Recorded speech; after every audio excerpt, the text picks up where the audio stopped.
All right, so what is happening now? Welcome to another episode of El Maestro Speaks podcast. The equivalent of love is forgiveness. Mhm. You cannot love without forgiveness. You find any inspiration in this we have done and you have done your noble part. El Maestro Speaks podcast. Now, before we continue, let me just do some ad reads here. So, yeah, this following are some of the people who help El Maestro Speaks podcast. Let us start with um, MONAPHLORE's egg poultry located at Cabitin, Mankayan, Benguet. They sell eggs, of course. They also have rabbits and ducks. If you want to buy some fresh eggs, you can just search them in the Facebook. That's MONAPHLORE, and you can contact them from there. Of course, from Mankayan, let's go a little bit. But before we leave Mankayan, let's have Cyspace Tech. Cyspace Tech is a computer expert. Very adept in software, enhancing of softwares for your computers. They can remove virus. Well, anyway, those viruses now are so easily removed because of Windows security. But if there are some persistent virus that you cannot remove, especially for old operating systems, you can just contact Space Tech. They can also do networking for your computers and, of course, hardware repairs. Going up, we have, if you go to Abatan, Bugyas, Benguet, for our friends and brothers, sisters who are living there, if you have gadgets that needs repair or appliances that needs repair, you have Millennial Tech in Abatan, Bugyas, Benguet, located at the Kubo building. I think uh, beside the Sakpas fruit stand. Yeah, it is. It is. It is. I'm sure it is beside Sakpas fruit stand. Millennial Tech, they repair cell phone computers, they install CCTVs also, and appliances like your washing machine, your TVs, and refrigerators.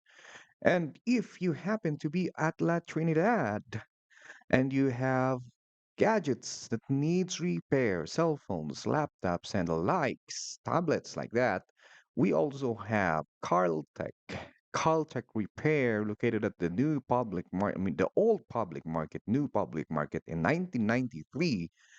There's an old public market now at 2024.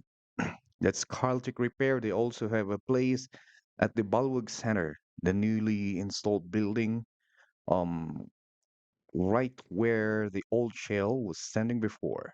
That is the Balwag Center, and that's where you can find another place for CarlTech cell phone repair, the best cell phone repair in La Trinidad.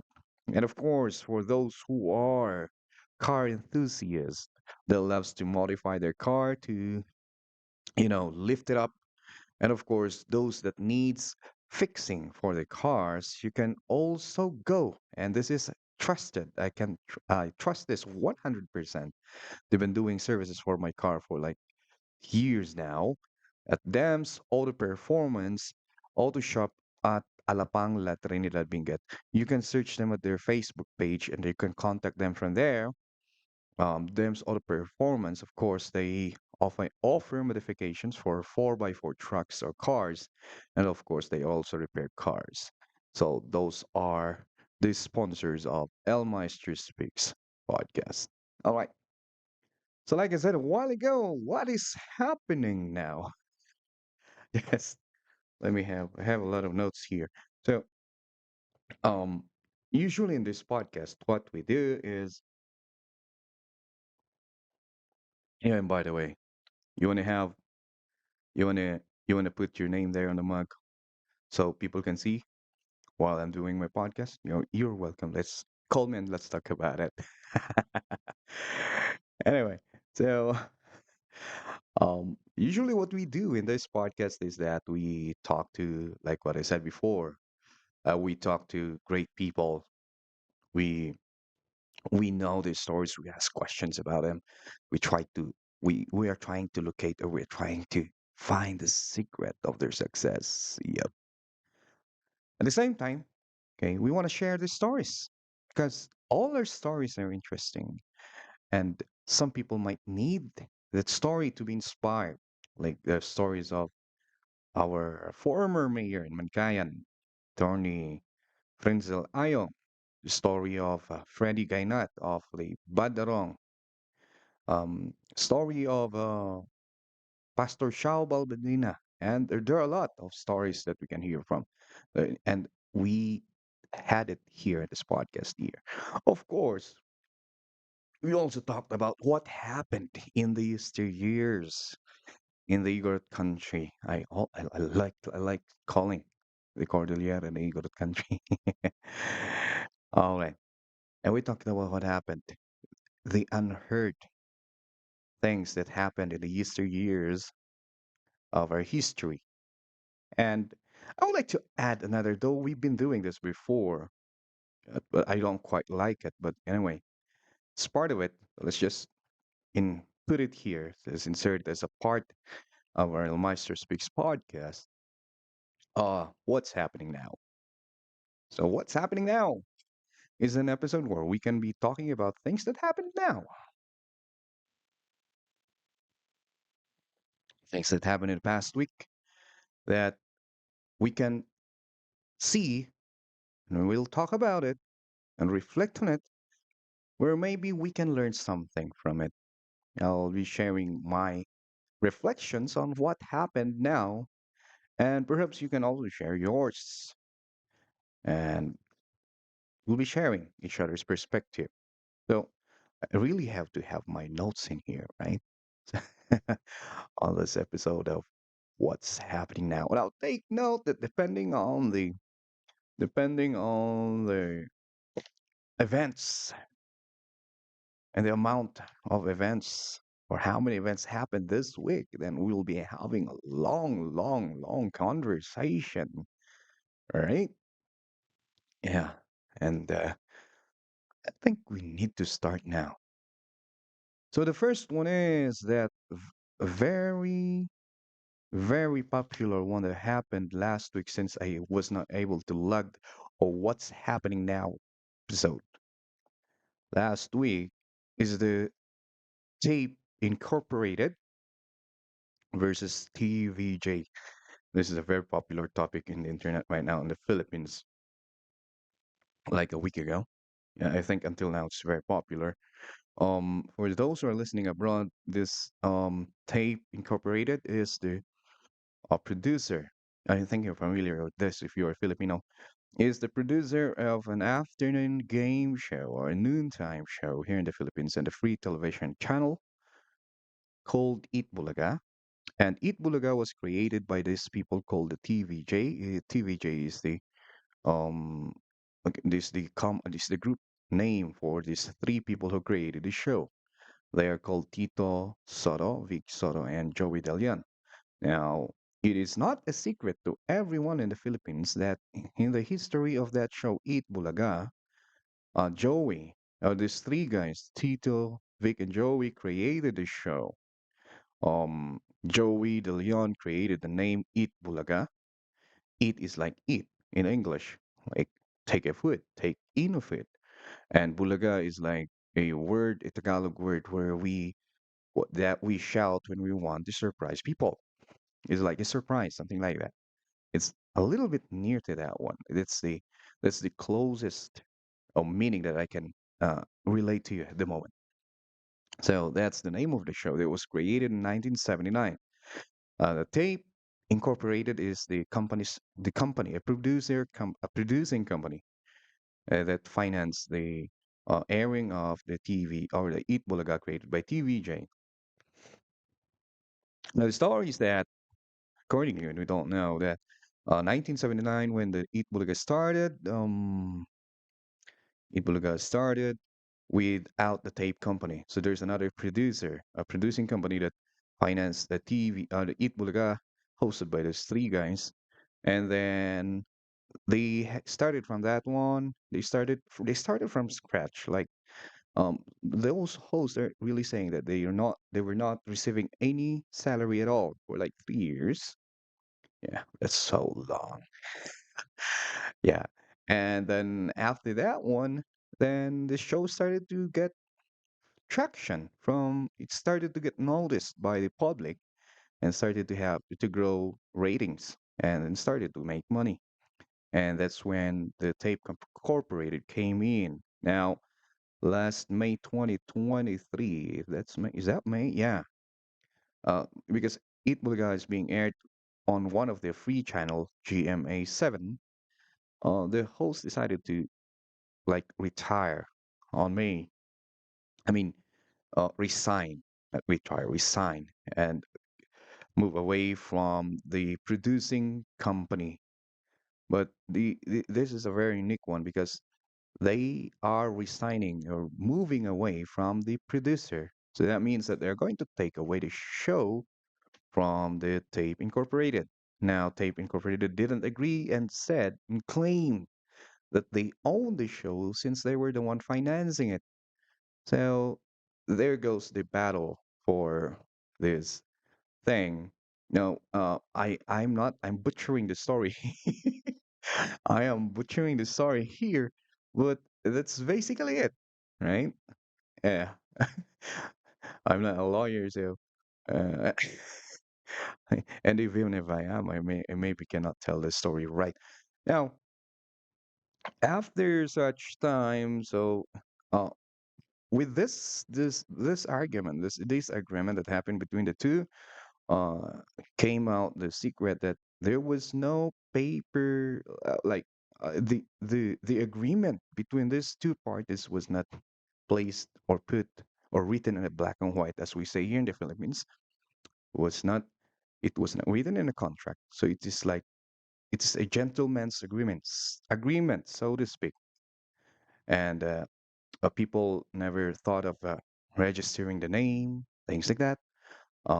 But no, no, no, no. The three TVJ didn't think of registering the name because they believe on the gentleman's agreement. But behind their back, the Tape Incorporated tried to register the trademark of Eat Bulaga. Now, those are things that are very technical. Now, to cut the story short, they went to court. Now, Joey De Leon filed his own trademark registration and giving the story of how Eat Bulaga, the name of the show, created and how all of the segments on from that show came from them. That Tape Incorporated has nothing to do with it, except that they financed the show. Then the IPO of the Philippines canceled the registration of Tape Incorporated of registering the trademark, and then they awarded it to Joey De Leon. And then just weeks before, or 2 days before this month of January, a decision from the Regional Trial Court of Marikina came um, implementing an injunction. That means, according to lawyers, that injunction is like a temporary restraining order. The difference is that temporary restraining order will last for 20 days, and the injunction will last until there's a new decision that will come from the court itself or from a higher court. So an injunction telling the Tape Incorporated to stop using Eat Bulaga because before that there's like two Eat Bulaga, one from GMA and one from another free channel TV5. So the injunction was imposed to the Tape Incorporated. Um, it is like at the same time it's like awarding the name Eight Bulaga and the right to the show to the three TVJ or the three hosts, Tito, Vic, and Joey. So that is what happened. What happened now? What happened last week? That's exactly what happened now. It's still a hot issue. I'm very interested with this one here because um it is it is like a live demonstration of how the law will help someone who created something because it is not a secret to the public that Tito, Vic, and Joey created the show, created the name, they own the show. And actually, if you are going to look at the public's opinion, majority of them will say that as a respect, as a what they call it one, delicadeza. I don't know what's the term in English, but um, it's a sign of respect that you should give it, or Tape Incorporated would should let go of the name Itbulaga and just give it to them.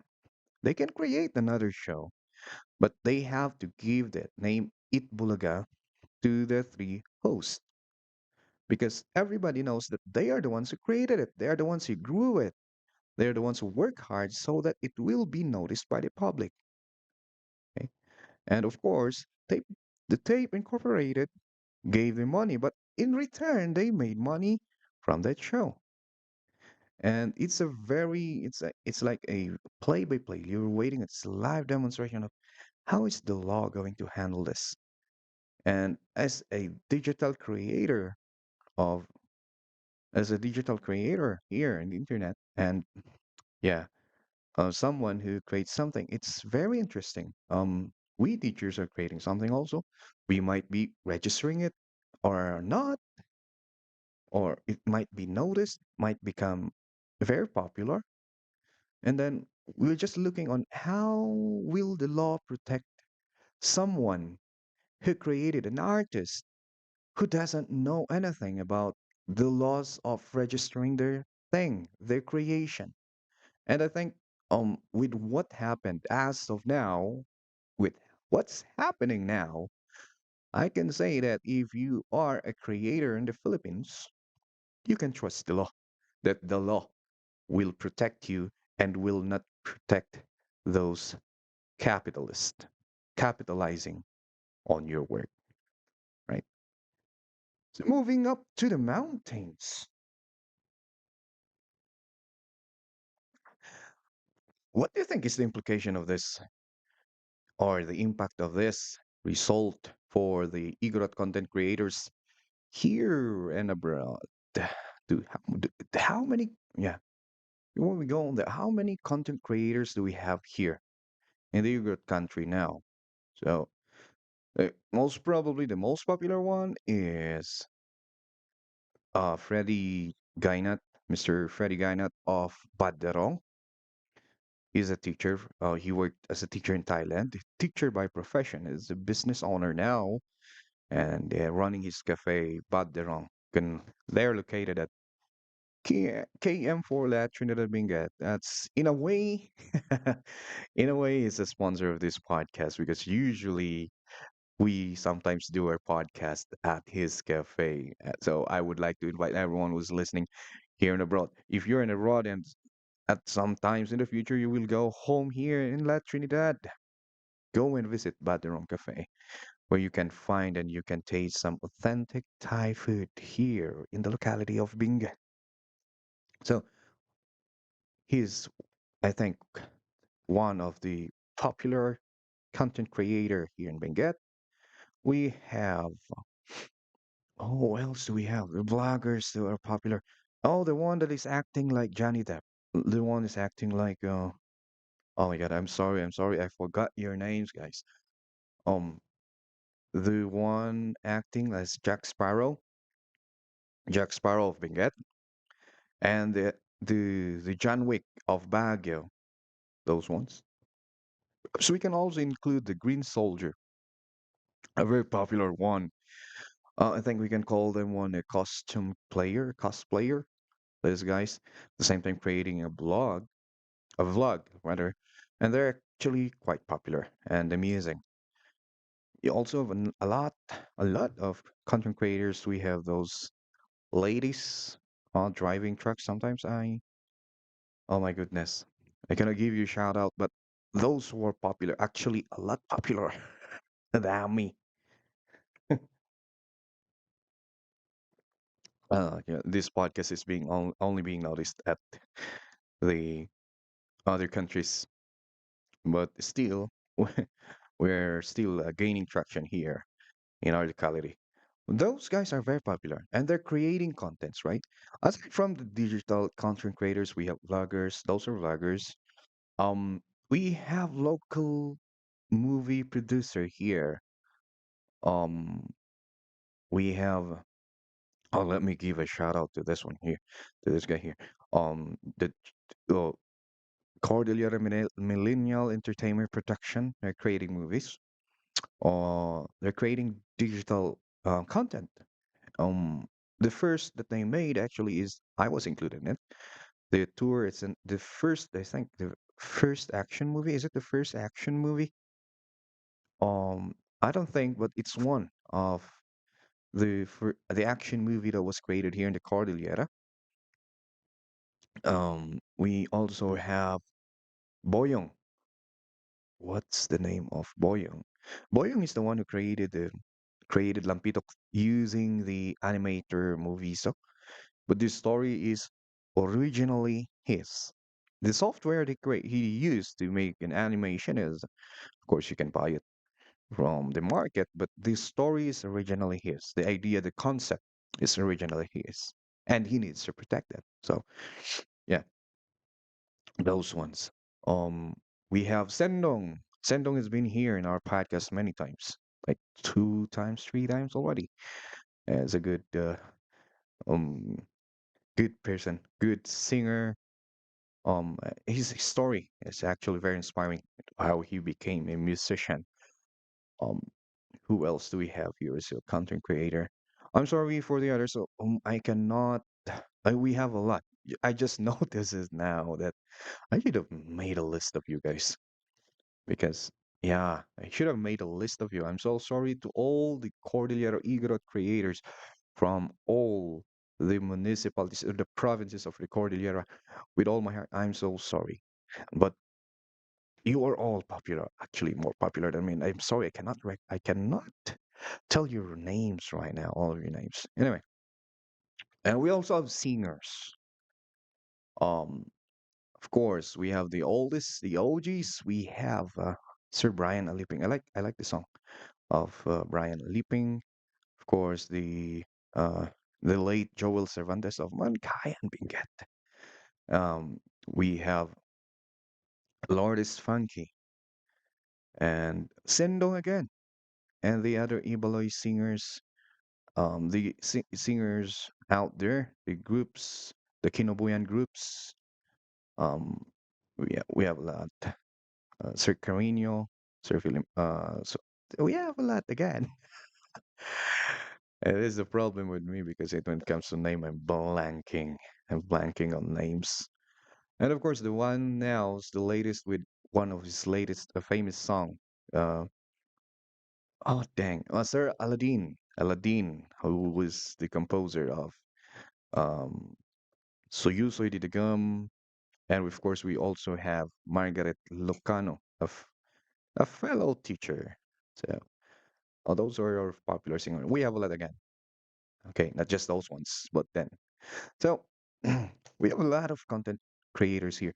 And the result of this thing here, the tape versus TVJ we sold, what does that tell us as content creators? I think it is telling us that we have to learn how to protect your own creation. Um, if you're following this story of TVJ versus tape, you will know that there was no written agreement. That was, yeah, for like almost 40 years when it comes to like how much is my salary going to be, what is the scope of my work, things like that. What am I going to do as a host? Things like that. What in case of thing, there was no written agreement whatsoever. It's like they said, and take note that one of the host here, Mr. Tito Soto, is a former senator, one of the lawmaker of the country. Mhm. Let me drink coffee for that one because, yeah, my tongue's getting twisted.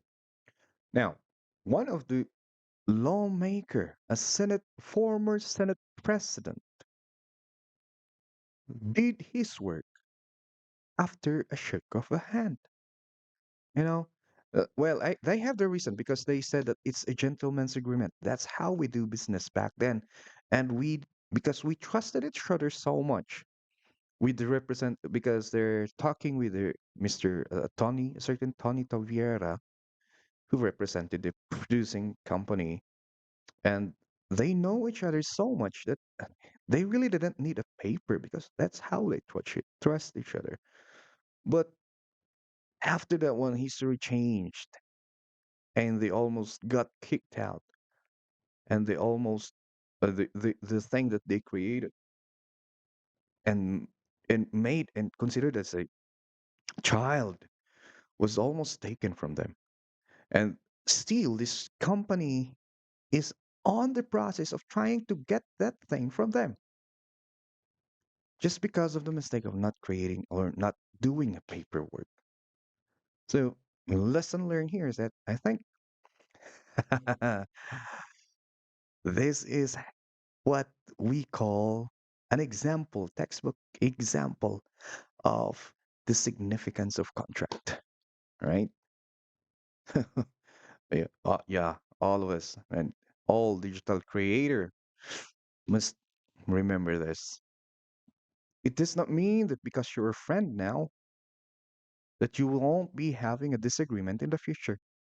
So it's better to craft an agreement now signed by you, notarized by somebody, so that in the future, if there's a dispute about what you did, then there's that paper that will fix everything, right? Because of not creating an agreement, because of not registering. That's one more thing. Because for 44 years, I thought because everybody hears the story of that Joey De Leon created this thing here, and it. If you're hearing this story, if it goes without saying or without even asking, that maybe after creating that they ran to the copyright office to register it, something like that. But after this thing happened, we found out, everybody found out that they did not register it. They did not register. They did not. It's the patent office, I guess. I don't know the name of this. We're not a lawyer. We're just, like I said before, a professional talker. So even if we don't have plan to register things, like we might be right now, we might be having plans. This is just a reminder to all the content creators there, our fellow igorot content creators, that here and abroad, of course, that we might be having a plan to register these things in the future. So it's very important to have an evidence that you created such. A very important is journaling. You know, I didn't take this as an important thing, journaling, like listing things, up until I was in college, where once you wrote something, you will. I believe in that one. You wrote it physically. For those generations now who loves typing things in the keyboard, though I do that sometimes too. But I find it more effective to write it physically. Get a pen, paper, and write it. Journaling. I have a hard evidence that you have created something. Like um, Joey Dillion has the story of I have, and it's like a journal. Oh. And he didn't write it on a paper, but he have the advantage of writing it in our minds. So a lot of times that when he was interviewed, he was sharing these things to us. So it's not recorded on the paper, but it's recorded in our mind, and we know. Even the tape executives agree that Joey Dillion created the name. That's how he had it. That's how he journaled it. Now, for our case, because you don't have that kind of advantage, journaling, writing in a notebook, writing on how did you come up with that? Why? How did you come up with that word? So you started to go something like that, and then perhaps if you have knowledge of if you have connections on how you're going to register, things and calling all the lawyers in the Cordilleras, I guess, the number of lawyers are growing exponentially. Um, and you can find them in all sectors. Like some of them are working as a policeman, some of them are working as a teacher. Although, if I was a lawyer already, I would resign as a teacher. Yeah, some of them are so. It would be nice. It would be great if some of them will come out and give advice on how to register or how to protect the digital creation of these people, because this is our frontier now. This is where we work now. It's another field. It became the field of the internet, or the world is in of the internet has now became a field where people can get money, right? So it's very important that we must know what we originally created, and we must protect it. And yeah, we must learn how to register it, find ways, um, knowledge right now, data right now, informations. It's just at the tip of our hands. You can just, we have this famous word before back in 2010. Google mo, gago, GMG. Yeah, you can do that. We can ask our friends, lawyer friends. And the next one is a content creators. A reminder for our igorot content creators out there, here and abroad, is that we have to respect other people's creation first and foremost.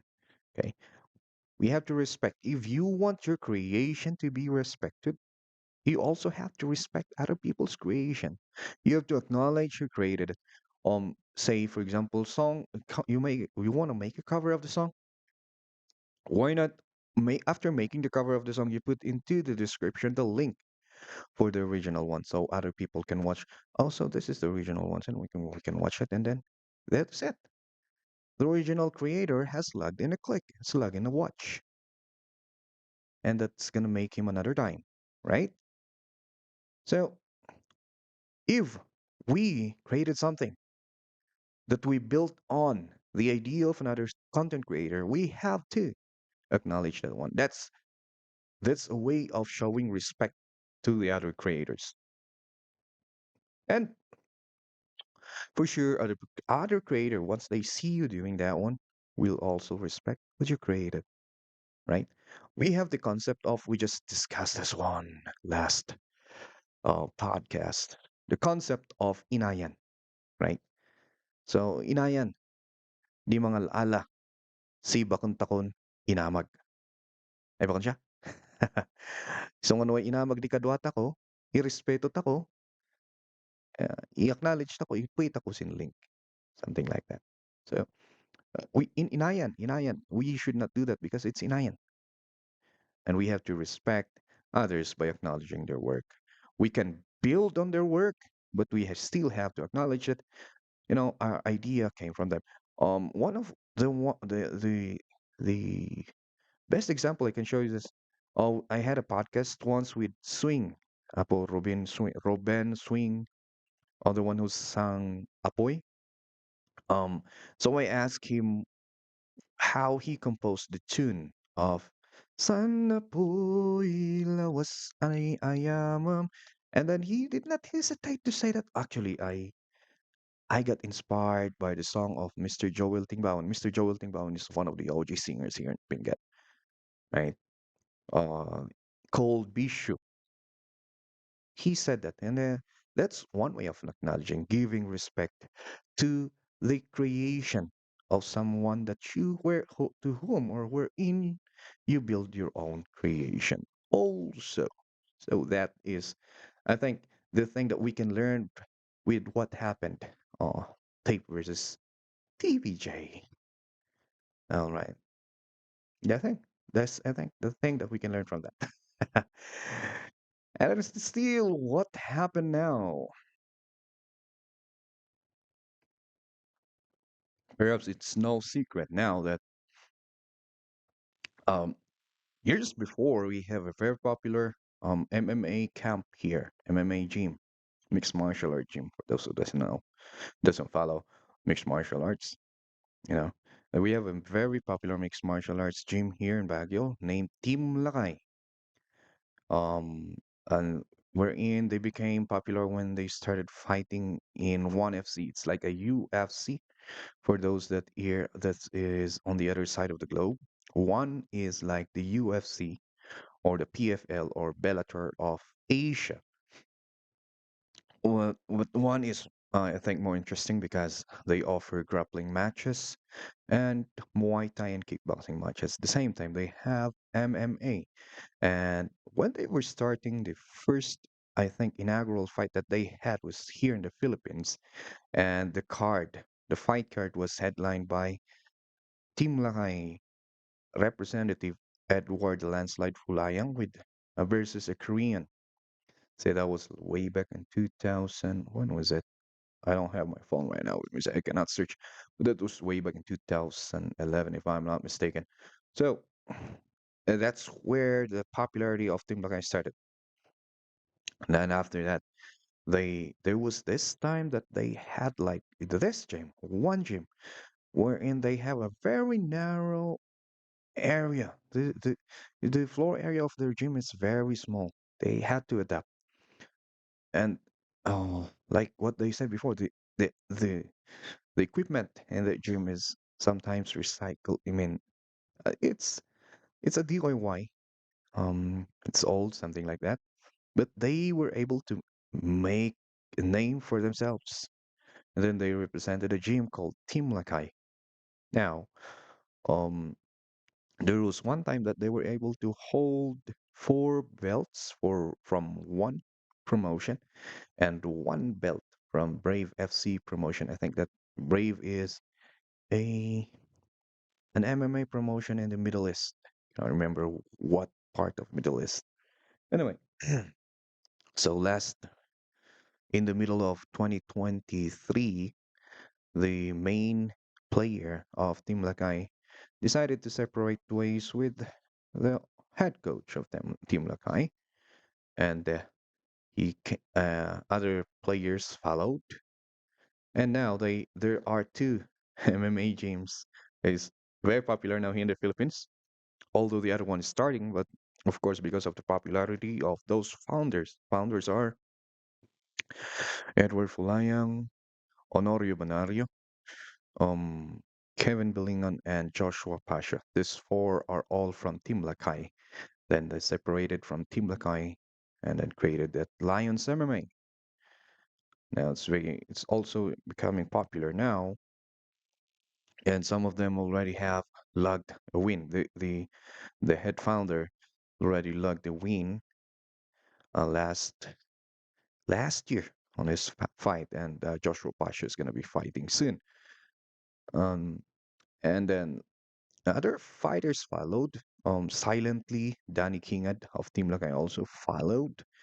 And now the latest is that Stefan Lohman went out of Team Lakay. We still don't know if he's going to be going to Lions Nation MMA or he's going to be building his own team also. But what's true right now, what happened now is that he left Team Lakay. Stefan Lohman is a former champion also. It's ranked number 2. And I don't know what weight category it is. But then he left Team Lakay. What is the implication of this that happened now? Actually, it didn't happen now. Happened before, but it's a continuous things happening. There's somewhat an exodus of fighters moving out. Now people are wondering what's happening here, and is what is it going to bring us? I think this is in a hindsight, you know, regardless of if there is a personal beef or whatsoever. I think this thing will benefit the MMA community of the Philippines, right? Because if you noticed, I don't know, if you noticed, and even me, while back when I was practicing, um, if you stay in one gym, and I know all fighters would agree with me in this one, you will somewhat adapt. You will be having like one style of throwing strikes one style of defending. It's like you will be influencing each other, and you will somehow lose uniqueness. Um, you notice if you will notice Team Lakay back then, you would see I would always guess the opening strikes for them, and they will always all of them, most almost all of them will always open with lead leg kick.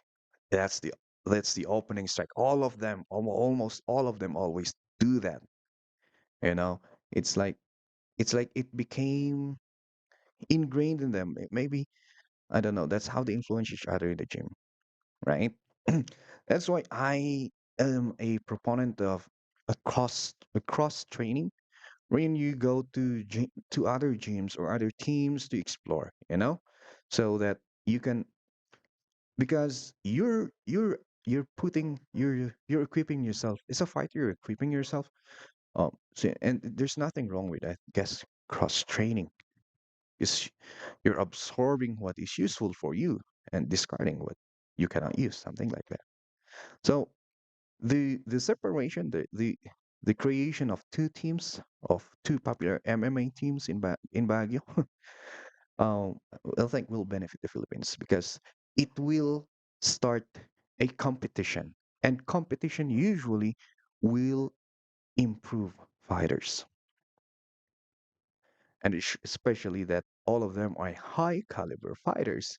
That means the competition is going to be so high, you know, and that means the improvement that they will create on each other will be very high also. So, um, this will benefit the two gyms actually. This will help them a lot because competition, that's what competition does to people, right? Nobody wants to be loser. That's why you have to work hard not to lose. It happens, but you know, if you work and work and work and don't stop, then of course you will gain the sweet W in the end. So nobody wants to. And of course, losing is a learning opportunity. And everyone wants to show, okay? Everyone wants to be better. So the division of two gyms here, especially that they're near each other, it's um gonna foster, gonna bring out the best competition between the team.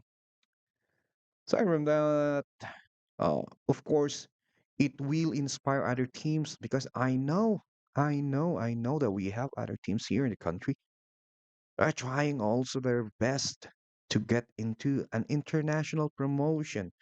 We have, I think, we are starting to see now the Biagtan Gym, and I hope them the best. Biagtan Gym, we have people like Ronaldo D, who is actually fighting in bare knuckle boxing, is it? Bare knuckle MMA? I think it's bare knuckle boxing. It's a very good actor. Actually, he won his last fight. Oh, so we have these people, and they might be inspired to like also start to forge their own way and to inspire other young people aspiring to be a fighter, right? So this is what's this situation brought to us. It's the gift of competitiveness and it's a gift of opening. It's a situation that opened their horizon to new possibilities. you know. And of course, I just want to give a shout out also to us, Professor Gaibran Langbayan. This guy's the first igorot black belt. He's from Buges Benguet. He's the very first igorot black belt in Brazilian Jiu-Jitsu.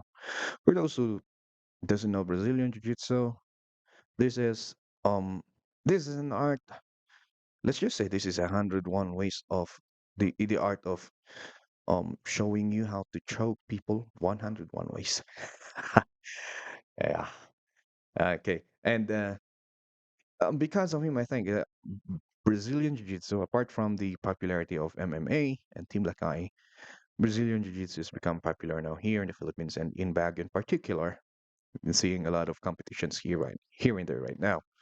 So, um, And also, he's trying to help uh, the Lions MMA on their grappling. And he told me that it's the importance of like focusing on one certain art and then yeah, um, sharing it to this MMA gym or MMA people is that with those people who practiced one discipline, like say for example grappling discipline, they can easily show or they can easily visualize a smooth transition from one submission to another, or from submission to guard, or from reversing the guard to preparing to move to a position where you can set up submissions. It's very easy for them, you know. And the conservation of strength in the ground. That's what I learned from him. Is is very very crucial, especially in MMA. If you know those transitions, because you can save your strength. You won't be using a lot of strength to move away from the person or to try to submit the person because um you are learning from someone who's an expert and it's showing you the techniques. You know, those I don't know if I explained it correctly, but anyway, if you're going to enroll on in his gym, Baguio Jiu Jitsu here at Mag Sai, um, you can learn a lot from him. For those who are interested in Brazilian Jiu Jitsu, the jits, right? So that's what happened now. Um, Let me see what else did I list here. you know, I have the I'm starting to list things now that I'll be talking about in this podcast because sometimes if I don't write it, I don't put it in a list, I'm gonna forget it. So anyway, I think that's it for today, guys. Hi, guys. That's it for today, and thank you so much for listening. And for those who are watching in YouTube, thank you so much for watching. Even though you won't be watching a lot here, you'll just be watching my face and the sponsors on the sites. But anyway, thank you for listening on those who are in Facebook also. And share this to your friends. Share this to your friends, to your brothers and sisters, so that we can listen to it. And of course, if you have something in mind that you want to share about our topic here, you can always write in a comment, and then if I have time, I'll be reading it. Anyway, thank you so much for listening. And for those who are listening in Spotify, especially in the foreign countries, thank you so much for listening. And I'm trying my best to speak in a an English that you understand, so that we can understand each other. Thank you so much, and have a good day, everyone. Have a good night, and have a good time. This is All Maestro Speak saying bye bye. See you in the next one.